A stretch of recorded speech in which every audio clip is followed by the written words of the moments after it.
বাপ রে! এই বুদ্ধটার দাম ৮০,০০০ টাকা আর এটার দাম হচ্ছে ৬৫,০০০ টাকা। একবার ভাবো তাহলে আর এটার দামও ৮০,০০০ টাকা। তো আমরা কোথায় গেছিলাম, কি করলাম আর এটা কোথায় হয়েছে সবকিছু আমি তোমাদেরকে এই ভিডিওটার মাধ্যমে বলব। তাই পুরো ভিডিওটা কিন্তু দেখতে থাকো। জানি মনে হচ্ছে একটা নিয়ে নিই। হ্যাঁ হ্যাঁ হ্যাঁ, কাকিমা ঠ্যাঙাবে। তো চলো যাওয়া যাক। তো আমরা গিয়েছিলাম দুর্গাপুরের একটা নতুন ফেয়ার হয়েছে আবারও, যেটা গান্ধী মোড়ে হয়েছে আর এটা ইন্টারন্যাশনাল মেলা। তো এখানে তোমাদেরকে প্রথমে টিকিট কেটে ঢুকতে হবে। এটা না আগের বছর অবধি টিকিট এরকম ছিল না। তো এই বছর দেখছি টিকিট করতে হয়েছিল, প্রায় ২০ টাকা করে নিয়েছিল। তো ২০ ৪০ টাকার টিকিট কেটে আমরা ভেতরে ঢুকে গেলাম। আর এখানে ঢুকতেই দেখি বিভিন্ন জায়গা থেকে এখানে মানুষ এসছে আর বিভিন্ন রকম জিনিস এখানে বসেছে। বিশেষ করে এই চকলেটের দোকানে ফার্স্টে আমরা গিয়েছিলাম। তো এখানে বিভিন্ন রকমের চকলেট ছিল আর এত এক্সপেন্সিভ, এটা হওয়ারই কথা কারণ এগুলো এখানকার চকলেট নয়। তো আমরা মানে চকলেট দেখে তো পুরো ভ্যাবাচ্যাকা খেয়ে গেছি। তাই এতগুলো চকলেট দেখে তারপর আমরা বাছাই করে ৪টে চকলেট নিয়েছি। আর এই যে চকলেটটার দাম দেখছো, এই চকলেটটার দাম হচ্ছে ১৪০ টাকা মতো ছিল। তা আমার এত ছোট ছোট চকলেট এত দাম দেখে আমি তো নিতেই চাইছিলাম না, কিন্তু বুবাই বলছিল যে না না নে একটা দেখ। তো এই চকলেটগুলো দেখে দেখে আমরা ১০ টাকার এই যে চকলেটগুলো দেখছো, এত চকলেট দেখেই ৪টে চকলেট তুলেছি। তো তারপর গিয়েছিলাম আমরা পাঁপড় খেতে, মানে পাঁপড় খেতে নয়, পাঁপড় দেখতে। ওখানে বিভিন্ন রকমের পাঁপড় এসেছিল, তো বিভিন্ন রকমের ছিল। তো ওইখানে আমরা সবাই টেস্ট করছিলাম। আর এটা না বুবাইয়ের খিদে পেয়েছিল আর ও ভাবছিল যে এখানে পাঁপড়ের দোকানে গিয়ে একটু পাঁপড় টেস্ট করি, তাহলে আমার খাওয়াটাও হয়ে যাবে। যাই হোক, আমরা কিন্তু এরকম মজা প্রচুর করি। যাই হোক, এখানে একটা কাস্টমাইজ মানে এরকম খাতার দোকান ছিল আর কি, শপ। তো এখানে ওরা নিজেদের মতন বানায় আর কি ওয়ার্ক ওরা কি খাতার উপরে কভার তৈরি করে সেই সব কিছু এখানে ছিল। আর এখানে না এই বেতের জিনিসপত্রগুলো ভীষণ ভালো লাগছিল। বেতেরই তো বলে আই থিঙ্ক, আমি খুব ভুল না হলে। আর এই এরকম টাইপের আমি বড় খুঁজছিলাম, বাট এখানে না ভীষণ রং বেরঙের ছিল, তো আমার একটুখানি প্লেনের দরকার ছিল।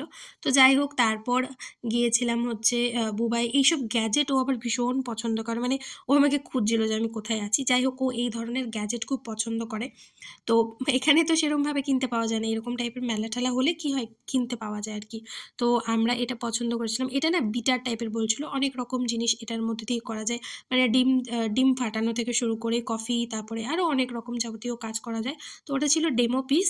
আর তারপরে আমরা এটা নিয়েছিলাম, এটা ছিল ফেয়ার পিস। যাই হোক, তো তারপর গিয়েছিলাম আমি একটা ব্যাগের দোকানে। বাপ রে! এখানে লেদারের ব্যাগের এত দাম! আর এখানে না ওখানে মানে স্পষ্ট লেখা ছিল যে কেউ যদি প্রুফ করতে পারে, তাহলে মানে এটা যদি লেদার না হয়, এটা যদি প্রুফ কেউ করতে পারে তাকে নাকি ৫০,০০০ টাকার পুরস্কার দেওয়া হবে। আমি তো দেখে অবাক হয়ে গেছিলাম আর এত কোয়ালিটি এত সুন্দর। তো যাই হোক, ব্যাগ তো নিইনি। তারপর গিয়েছিলাম একটা জুয়েলারির দোকান। আমরা মেয়ে আর একটু জুয়েলারির দোকান যাবো না, এটা তো কোনোদিনও হয় না। তো আমি গিয়েছিলাম, ওখান থেকে কিছু কিনিনি।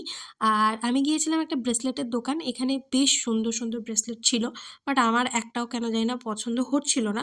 আর ভীষণ দাম আসলে হয়, এগুলো যেহেতু একটু বাইরে থেকে এসে এরা এখানে বিজনেসগুলো করে, তো জিনিসের দাম একটু বেশি হয়। বাট ইনি খুব পোলাইট ছিল, ভীষণ ভালো ছিল। আমি অনেকগুলো পরে পরে দেখছিলাম, বাট লাস্ট পর্যন্ত নিইনি। বাট উনি একটুও বিরক্ত হননি, আমাকে সব কিছুই দেখাচ্ছিল। আর এইটা আমার মনে হচ্ছিল ভালো লাগতে পারে, বাট এটা না আমার হাতে মানাচ্ছিল না। হয় না, সব হাতে সবটা মানায় না। বাট এইটা আমার ভীষণ পছন্দ হয়েছিল, বাট দামটা এতটা বেশি তাই আমি আর এটা নিইনি। আমি হয়তো নর্মালি পরার জন্য নিতাম, আমার এমনি রয়েছে একটা রূপোর ব্রেসলেট, কিন্তু তারপরেও আমার একটা শখ হচ্ছিল।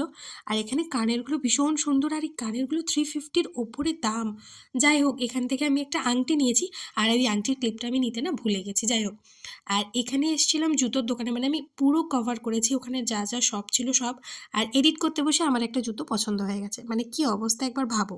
আর তারপর আমরা তার পাশে আরেকটা স্লটে ছিল, এখানে সব রকম বেড থেকে শুরু করে সব রকম জিনিস ছিল। আর বুবাইকে একবার দেখো, ও একবার এখানে বসছে একবার ওখানে বসছে, ওর ভীষণ মজা লাগছে। যাই হোক, ওখানে দোলনাও ছিল, অনেকে বসেছিল। আর এই যে সেই ফলটা যেটা দেখে ও প্রথমে চমকে গিয়েছিল, ভীষণ সুন্দর, মানে এত সুন্দর, এটা তোমরা যদি সামনে থেকে না দেখো তোমরা বিশ্বাসই করতে পারবে না। আর ওখানে সবচেয়ে বড় কথা, ওখানে গোল্ডের একটা শপ ছিল, মানে খাট থেকে শুরু করে দোলনা এইসব। তো ওখানে স্ট্রিক্টলি বলে দিল ভিডিও বা ছবি তোলা যাবে না। বাবার এই গোল্ডের খাট দেখে আমার মাথা খারাপ হয়ে গেছে। যাই হোক, আর এই দোকানে এসছিলাম, এখানে অনেক রকম ফটো টটো ছিল, এগুলো 3D খুব সুন্দর লাগছিল। আর এই যে চিতাবাঘটা আমার ভীষণ ভালো লেগেছিল, বাট এগুলোর অনেক অনেক দাম। যদিও আমরা এগুলো কিনতে তো যাইনি, জাস্ট ঘুরতে গিয়েছিলাম। বাট বলছিলাম একটা কিনে নিই। মনে হচ্ছে একটা নিয়ে নিই। হ্যাঁ হ্যাঁ হ্যাঁ, কাকিমা ঠ্যাঙাবে। যাই হোক এদিক ওদিক ঘুরছিলাম আর এই পাশে রাধাকৃষ্ণগুলো ভীষণ সুন্দর ছিল। মানে আমার শুধু রাধাকৃষ্ণই পছন্দ হচ্ছিল আর কি। তোর হরিণটা যাই হোক, পছন্দ হয়ে গেছে? আর এই হরিণটা দেখো হরিণটা প্রত্যেক চেঞ্জ চেঞ্জ হচ্ছে, হচ্ছে ভীষণ সুন্দর। আর তারপর বুবাই লাস্ট মোমেন্টে এসে এটা নেয়। এটা এক ধরনের ওই মাসাজার টাইপের, ওই মাথা মাসাজ করার জন্য, আরও বিভিন্ন রকম মাসাজ করার জন্য। যাই হোক, তো আমরা এখানে অনেক, অনেক মজা করেছি। অনেক পুরোটাই ঘুরেছি বলা যায়। আর এত অবধি যদি তোমরা ভিডিওটা দেখছো তো তাহলে বলে দিই, এই পেজটাকে কিন্তু যারা এখনও ফলো করোনি তারা কিন্তু চাইলে ফলো করতে পারো। এখানে কেরালা থেকেও অনেক দোকান বসেছিল যারা কেরালা থেকে এসছে। তো যাই হোক, আমার কাছে ভীষণ ভালো লাগছিল। আর লাস্টে আমরা এই কার্ডটাকে আমরা ওখানে ড্রপ করে দিয়ে দিয়েছি। আমি যে এত কিছু কিনে দিলাম আমি যে এত কিছু কিনে দিলাম তার জন্য কি তুই খুশ সেটা বল। আচ্ছা একটা জিনিস আমি বুঝতে পারছি না, বা আবার ঢঙের শেষ নেই। ঠান্ডায় আমি পুরোপুরি জড়সড় হয়ে গেছি, কি বিচ্ছিরি ব্যাপার দেখতে লাগছে। কিছু সামান আমরা সব জিনিসপত্র কিনেছি আর কি। দেখ মেলাটা বেশ সুন্দর কিন্তু জোরে খিদেও পেয়েছি। এই কী খাবি, কী খাবি? দেখা যাক। সবসময় মুখ ভাঙায়, তোর মুখটা কোনদিন দেখে যাবে। Thank you. কি অসুবিধা? কি দেখ খাবি এখানে বল? গাছটা দেখ কি সুন্দর দেখতে লাগে। দেখ গাছের মাথাটা দেখ কেমন ব্রোকলি ব্রোকলি দেখতে লাগছে। ছোট লোক, ভালো লাগছে দেখতে। যারা ব্রোকলি খাবে তাকে এই গাছটা গিফট করে দেবো। হ্যাঁ, কি ফালতু রে। চ চ চ চ চ চ। আজকের আকাশটা বেশ সুন্দর ছিল আর মাঝখান থেকে চাঁদটাকে ভীষণ মিষ্টি লাগছিল। আর ফোকাস নিতে এত টাইম নেয় কেন কে জানে। যাই হোক, তারপর আমরা গিয়েছিলাম একটু খাওয়া দাওয়া করতে। আর আমরা নিয়েছিলাম ভেজ ম্যাগি। তো ভালোই লাগছিল মোটামুটি। এখন লাস্ট মোমেন্টে আর কিছু পাইনি। আর এখানে আমরা দুজন খাওয়া দাওয়া করছি। আর পেছনে না কয়েকটা মেয়ে খুব চেঁচামেচি করছিল। বুবের রিয়াকশনটা না দেখার মতো ছিল। যাই হোক, হয়ে গেল আমাদের খাওয়া দাওয়া। আর এই যে খাওয়া দাওয়া শেষ করে এখন আমরা যাচ্ছি বাড়ি। আর মোটামুটি ৯টার কাছাকাছি বাজে। আর এই যে আমার ডাকাত রূপ লুকটা তোমাদের কেমন লাগলো জানিও। তো চলো এবার বাড়ি যাওয়া যাক। আর ভিডিওটা এই অবধি। তোমাদের যদি ভালো লাগে তাহলে একটা লাইক করে দিও। চলো টাটা।